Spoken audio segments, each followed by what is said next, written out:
Gulat na gulat ang disciple dahil napatay ng ating bida ng ganun kabilis ang nasa profound realm na Nightcrawler. Matapos makita ng ibang demon ang nangyari sa kanilang leader ay natakot ang mga ito at nagpasyang umatras. Pero hindi yun hahayaan ng ating bida mangyari kaya naghanda si Bai Yifan ng pag-atake sa mga papatakas ng Nightcrawler demon. Inatake ni Bai Yifan ng Golden Finger Chain Attack ang mga demon habang sinasabi na lumapit ang mga ito dito tapos biglang aalis. Kaya bakit hindi ang mga ito manatili? Sa isang atake ng ating bida ay nagkaputol-putol ang mga katawan at laglagan ang ulo sa lupa. Mangha at pagtataka ang nararamdaman ng lalaki dahil lahat ng Nightcrawler demon ay namatay sa ataking iyon at naisip pa niya na talagang napakalakas ng ating bida.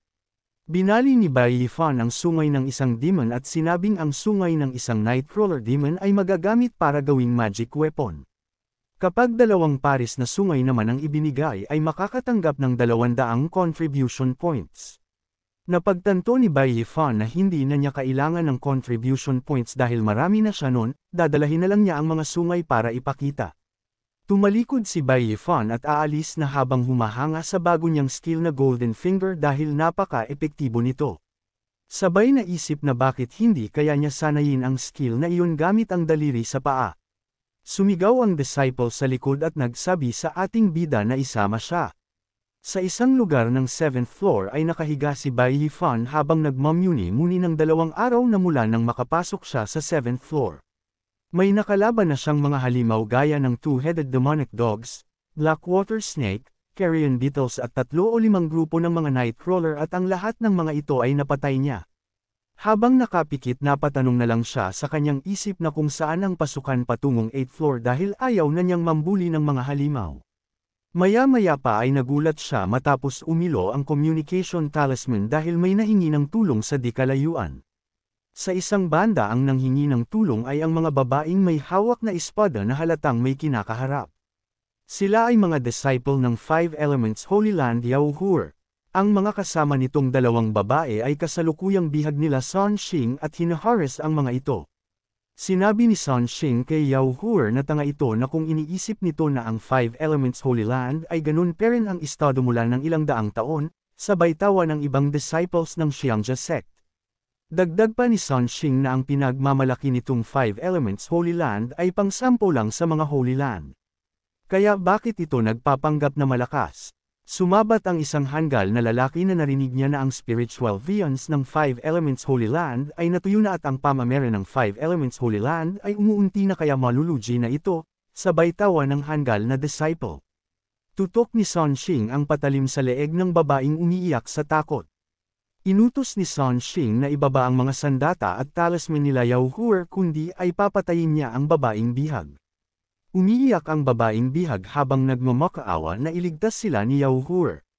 Pumayag sila Yaohur wag lang patayin ang mga kasama nila, kaya ibinaba na nila ang kanilang espada at communication talisman. Tumawa si Son Xing sabay ipinasunog ang mga ito kina Yaohur. Ang 3 babae na wala ng sandata ay pinalibutan ng mga lalaking disciple ng Xiangja sect. Nagalit si Yaohur kay Son Xing dahil hindi ang mga ito tumupad sa pangako. Damay-la ang manyakol na halatang natatakam sa mga babae sabay inutos nito kina Yaohur na alisin ang lahat ng mga kasuotan ng mga ito. Natuwa ang ibang disciple habang tumatawa na alisin na ng mga ito ang mga kasuotan para makita nila ang magagandang katawan ng mga ito. Itinulak ni Son Xing ang babaeng bihag sabay inutos sa kanyang mga kasama na magmadali ang mga ito sa kanilang gagawin. Matapos noon ay tumalikod na ito para umalis. Takam na takam si Taba sa kanilang binabalak gawin sa mga babae. Wala nang nagawa ang mga babae at tuluyan ng napalibutan. Mungkahi ng isang babae kay Yaohur na labanan nila ang mga lalaki at patayin ang mga ito.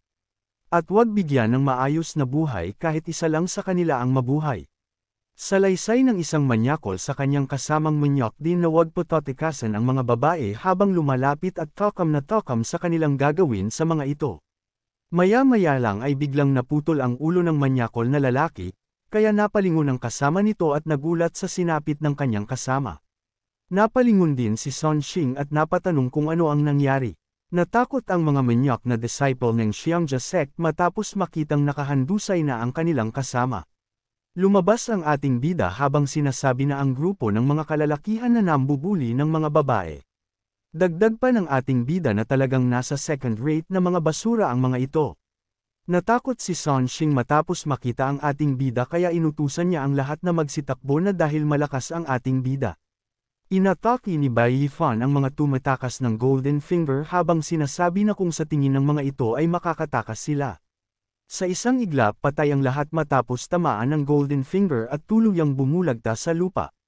Lumitaw ng napakabilis ang ating bida sa likod ng babae gamit ang floating steps at sinabi na binalaan na niya ito na hindi siya nananakit ng babae maliban kung nararapat dito. Nagtaka ang babae dahil napakabilis ng kilos ni Bai Yifan. Muling sinabi ng ating bida na hindi siya pumapatay ng babae maliban kung basura. Nagmakaawa si Sun Xing sa ating bida na huwag siyang patayin. Pero inilabas ni Bai Yifan ang kanyang Demon Sword sabay binigwasan ng lasla sa leeg nito. Nagpasalamat ang mga babae sa ating bida dahil kung di ito dumating ay baka naligay na sa panganib ang mga buhay nila.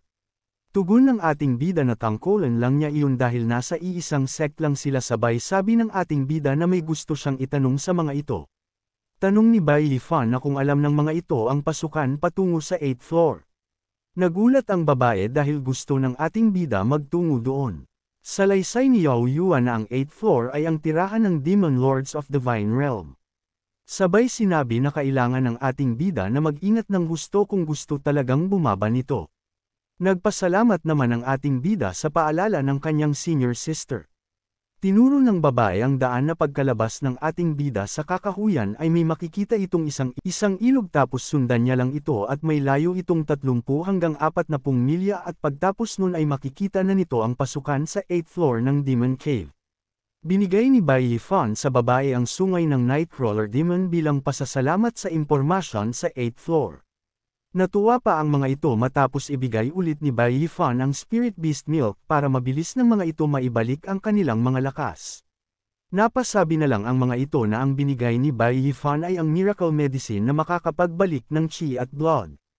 At ang isang bote nito ay nagkakahalaga ng 700 hanggang 800 na Spirit Stone. Sabay puli sa ating bida na napakabuti nito. Sumagot ang ating bida na wala lang iyon sabay nagpaalam na aalis na siya. Pahabol ng babae na mag-ingat ang ating bida at magkita na lang silang muli. Sa isang banda ay may nagmamasid sa kanila sa di kalayuan habang nakatago sa likod ng mga puno. Ang nakatago pala at nagmamasid sa kanila ay si Gao Yang at si Wang Teng. Sinabi ni Gao Yang na mayroon si Bai Yifan na laman ng halimaw at kahit gatas ng halimaw. Baka meron din itong buong katawan ng mga halimaw. Tugon ng prince na napakaswerte ni Bai Yifan. Maya-maya pa ay may lumalapit sa dalawa, ang dumating pala ay ang Princess Wang Meng at sinabihan ng kuya niya na walang silbi.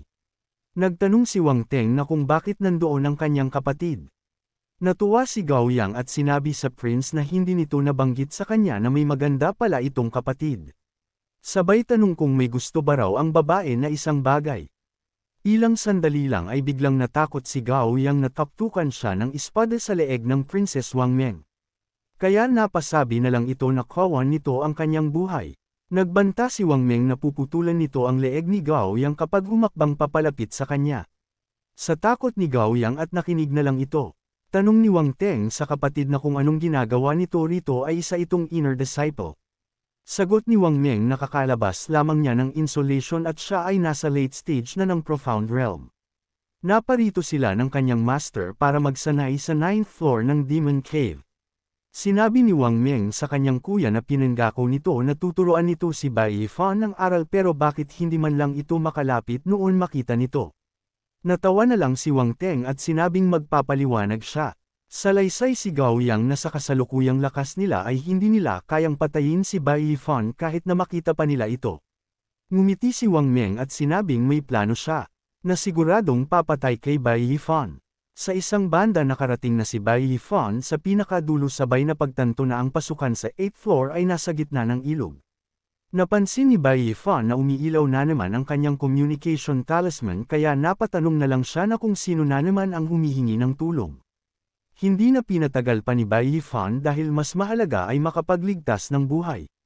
Gamit ang floating steps ay nakarating agad ang ating bida sa lugar kung saan may nagpadala ng tulong at nakita niya ang isang tao na kinakalaban ang mga Nightcrawler Demon. Nakilala ni Bai Yifan kung sino ang nahingi ng tulong, ito pala ay si Shu Chun na mag-isang kinakalaban ang mga Nightcrawler. Ginamit agad ni Bai Yifan ang kanyang Golden Finger at Inyataki sa mga lumilipad na Nightcrawler, habang nag-iisip na ang babaeng ito nasa 6th floor kasama ng iba-iba kaya anong ginagawa nito sa 7th floor. Sa ataking iyon ay namatay agad ang mga Nightcrawler. Lumapit si Shu Chun sa ating bida at nagtanong na kung anong ginagawa nito sa lugar na ito. Tugon ng ating bida na ganun din ang itatanong niya. Tanong pa ni Bai Yifan kung nasaan ang mga kasama nito at kung kasama ba nito. Sinabi ng umiiyak na babae na iligtas ni Bai Yifan sina Liu Wei dahil may mga nakalaban silang Nightcrawler Demon na humabol sa kanila. Salaysay ng babae na si Xinyu at si Kalbo ay patay na pareho at si Liu Wei naman ay nakulong sa isang kuweba kaya hiling niya na iligtas ito ng ating bida. Gulat na gulat ang ating bida sa nalaman na patay na ang dalawa. Tanong ng ating bida na kung paano ito nakarating sa 7th floor. Sumagot ang babaeng lumuluha na hindi niya alam na 7th floor ito, nagpanik lang siya kaya napunta siya sa 7th floor. Sumigaw ang ating bida, sinabi sa babae na dalahin siya nito sa kinaroroonan ni Liu Wei. Sa isang banda ay nakarating na sila sa isang lugar at tinuro ni Shu Chun na sa kuwebang ito nakulong si Liu Wei. Nang makapasok na ang dalawa sa kuweba ay nagtanong si Shu Chun sa ating bida na kung bakit walang gumagalaw sa loob ng kuweba. Hindi kaya na patay na si Liu Wei. Tugon ni Bai Yifan na wag ito mag-alala, pumasok pa sila at maghanap. Sinabi ng babae na napakadilim sa loob, kaya sinabi ng ating bida na sumunod lang ito sa kanya. Maya-maya pa ay nakaamoy ng napakasangsang na amoy ang ating bida kaya napatikit ito ng ilong. Mungkahi ng babae na lumakad lang ang ating bida ng dahan-dahan dahil napakadilim sa loob at natatakot siya.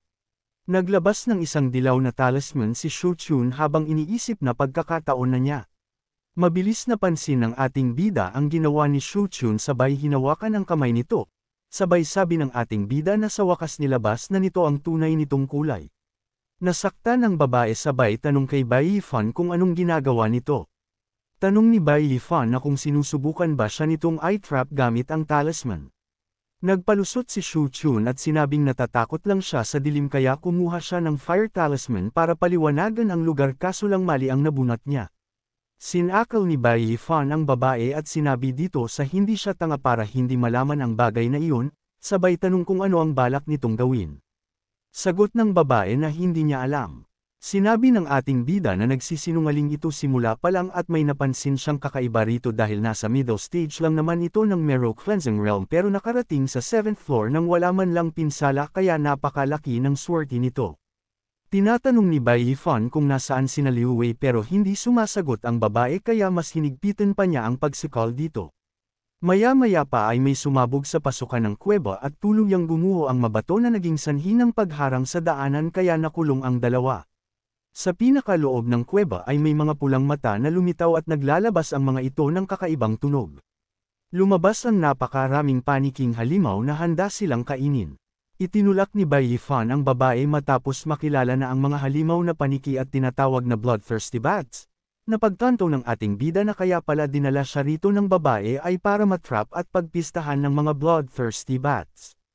Takot na takot si Shu Chun dahil kasama siyang natrap sa loob ng ating bida. Sumigaw sa si Shu Chun sa mga taong nasa labas na may kagagawan ng pagsabog at pagsara ng labasan. Sinabi nito na nangako ang mga ito sa kanya na palalayain siya basta tutulogan niya ang mga ito. Pero hindi ang mga ito tumupad. Sa isang banda sa labas ng kuweba ay ang may kagagawan pala ng pagsarado ng kuweba ay sina Wang Meng, Wang Teng at Gao Yang habang bihag sina Liu Wei, Xinyu at si Kalbo habang nakagapos. Tumawa si Wang Meng at sinabi napakatanga ni Shu Chun. Dahil naniwala ito sa lahat ng mga pinagsasabi niya. Sa nakaraan matapos mabihag ang mga kagrupo ni Bai Yifan nila Wang Meng ay sinabi ni Kalbo na bakit nagawa ng mga ito ang ganong bagay ay pareho lang naman silang mga disciple ng Five Elements Holy Land. Nagbanta pa ito na kapag nakauwi sila ay isusumbong niya ang mga ito sa elder. Salaysay ni Wang Teng kay Kalbo na wala naman itong atraso sa kanya pero malapit ito kay Bai Yifan kaya gagamitin niya ito para gantihan si Bai Yifan. Sumigaw si Xinyu kay Wang Teng na hindi ang mga ito makakaalis sa lugar na ito. Inalok ni Wang Teng na kung sino ang magpahamak kay Bai Yifan ay palalayain niya ang buhay. Tumanggi si Zinyo sa alok ng hanggal na prince. Galit na sumigaw si Liu Wei at sinabing kahit mamatay pa siya ay hindi niya pagtataksilan si Bai Yifan. Dahil hindi nagustuhan ni Wang Teng ang sinabi ni Liu Wei ay sinipal niya ito ng napakalakas habang sinasabi na may lakas pa ng loob ito para sabihin iyon. Sa lakas ng sipa ni Wang Meng ay tumilapon si Liu Wei sa malayo. Tinutukan ni Wang Teng ng espada si Kalbo sabay tanong na kung gusto nitong mamatay. Tugon ni Kalbo na kahit patayin pa siya nito o kahit pagputol-putolan kung gusto nito ay hindi niya ipapahamak ang ating bida. Dagdag pa ni Zinyo na hindi sila natatakot dito. Tumingin si Wang Meng kay Shu Chun sabay tanong kung natatakot ba itong mamatay. Inalok ni Wang Meng ay Shu Chun na kapag nagawa nitong ipahamak si Bai Yifan ay hindi lang niya ito palalayain kung binigyan pa ng magic grass. Dagdag pa ni Wang Meng na sumusunod si Shu Chun sa mga kasama nito pero wala pa rin ang mga itong nakikitang herds, sabay tanong kung maituturing niya ba itong mga kasama.